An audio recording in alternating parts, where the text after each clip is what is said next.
Fed is dropping interest rates, oh my goodness, interest rates are actually rising. And they anticipate, meaning the markets, anticipate a 5% interest rate.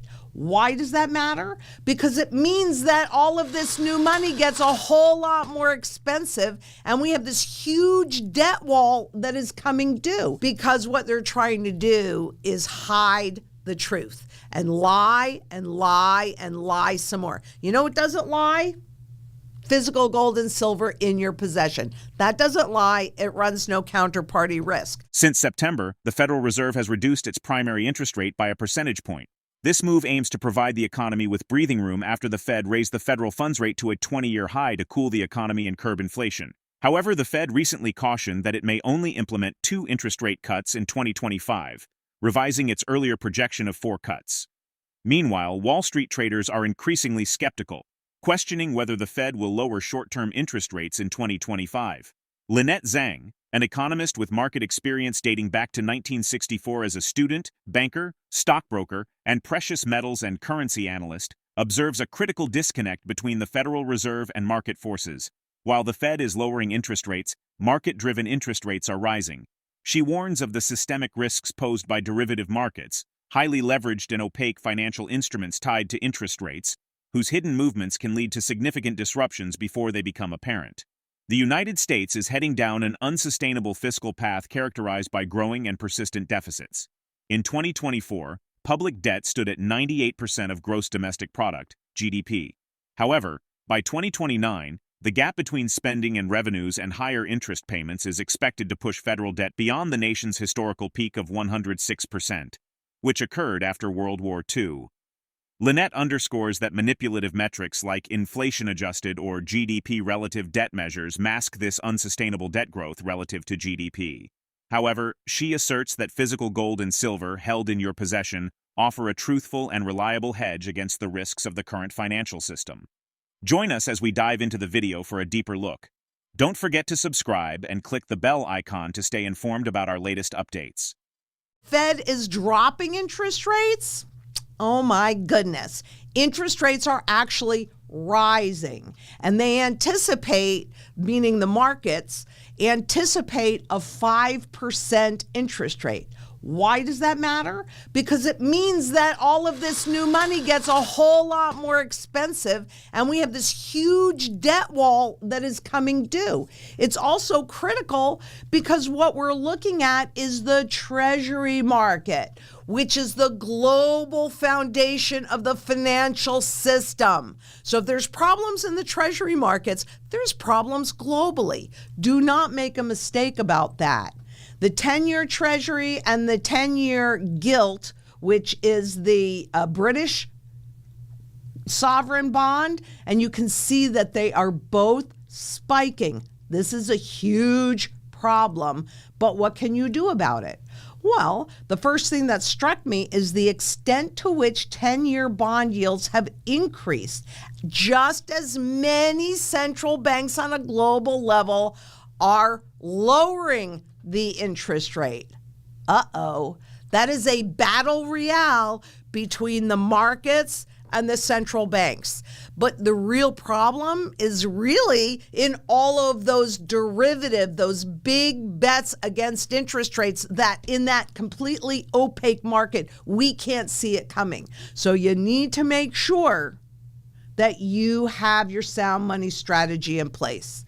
So I want to take a look at the 20-year bond yield, which actually did go above that 5%, the 10-year yield, the 30-year yield, and the 2-year yield.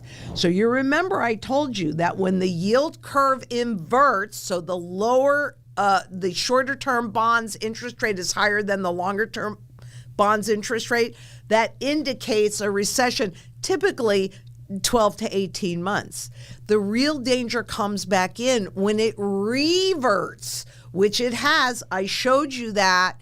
And what they're trying to do is fight off that recession, and I mean they by the central banks, by lowering the rates to try and get more people to borrow and spend and create new money. They're not having a whole lot of luck. So we're already seeing the 20-year yield above 5%, at least at the close it was, and we'll see where it's going. But this is a mountain of debt that we have to deal with. And you'll notice that every time we hit one of those gray bars, which are official recessions, the speed at which they grow debt goes up, because what is out there is not having the same level of impact.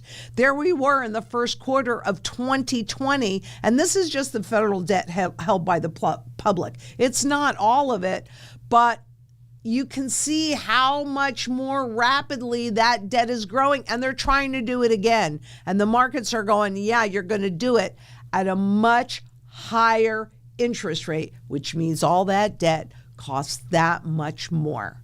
Well, they can get away with it for a while, but they cannot get away with it forever, particularly when the net issuance of treasuries is projected to remain elevated. So here you can see, going back to 2008, all of the treasury debt relative to GDP, which I always like it when they go relative to GDP or inflation adjusted.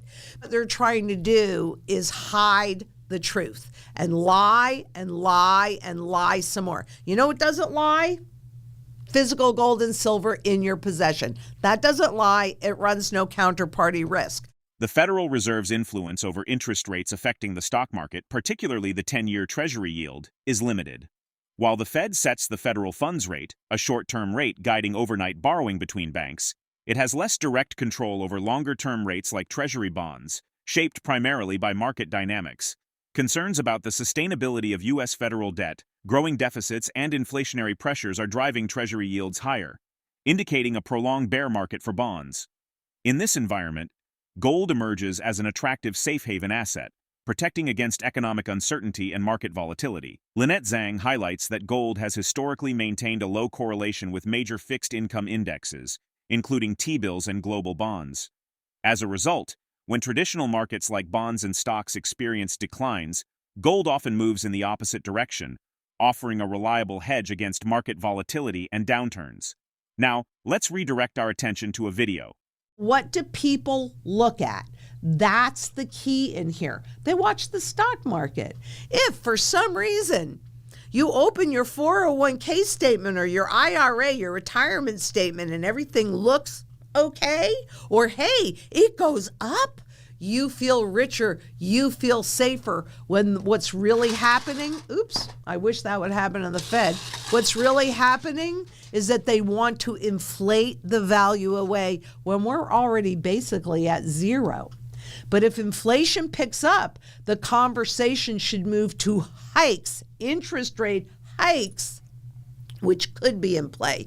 That's bad for the stock market. That's bad for the bond market. That's bad for the fiat money markets if that's all you're in. That's why it's so important to have your sound money foundation. I don't care whatever else you want to do, but a properly diversified portfolio has tangible wealth and tangible assets as well as anything else. I can't sit here and tell you that I'm diversified because I've lived my life in these markets on some level my entire life, and I'm 70. So I have a very high level of comfort with sound money because that's proven itself over and over and over again for thousands of years. But understand that if you're counting on the fiat money markets to secure your retirement or anything else that you want to do, you need to rethink it. And I'm not telling you what to do. You have to do whatever it is that you're comfortable in. But we can protect and create that wealth insurance with a sound money portfolio for anything else that you want to stay in. It's critically important. And so you need to take a look. Are you diversified? Are you properly diversified? If you've started your sound money strategy, are you done yet? Get it done. Because the other part that you really need to be familiar with, and the point of gold in this diversification is as a true flight to safety and a true portfolio diversifier. Gold exhibited a low 30-year correlation to major fixed income indexes. So what are those indexes? Look, it's the closest to T-bills, right? But these are a whole bunch of global bonds. So a low correlation. That's why it's diversified, because it doesn't move with that. What that means is it does not move in the same direction as that index. It is inverted, right? So if the bond market goes down, gold market goes up. If the stock market goes down, the gold market goes up. Gold and silver are the true portfolio diversifier. So you need to make sure that you have everything in place. And by the way, gold and silver need to be the foundation, absolutely. But you also need food, water, energy, security, barterability, wealth preservation, community, and shelter. Because in these fragile markets, when is it going to implode? That's what everybody wants to know. Well, I don't know. I'd rather be 2 weeks too early than even 1 second. I'd rather be 20 years too early than 1 second too late. Because once it's too late, what are you going to do? There's nothing that can be done. In today's complex economic landscape, where rising deficits, inflationary pressures, and volatile markets create uncertainty, it is crucial to adopt a diversified approach to safeguard financial stability. While the Federal Reserve's policies influence short-term rates, broader market forces often dictate long-term interest rates, shaping the outlook for bonds, stocks, and safe-haven assets like gold. By understanding these dynamics and the role of tangible assets in mitigating risk, individuals can better navigate economic challenges and build resilience in their financial portfolios. What are your thoughts on gold and silver as safe-haven assets during economic uncertainty? Join the conversation. Share your thoughts in the comments, give us a thumbs up if you found value in this video, and subscribe to stay engaged with our community.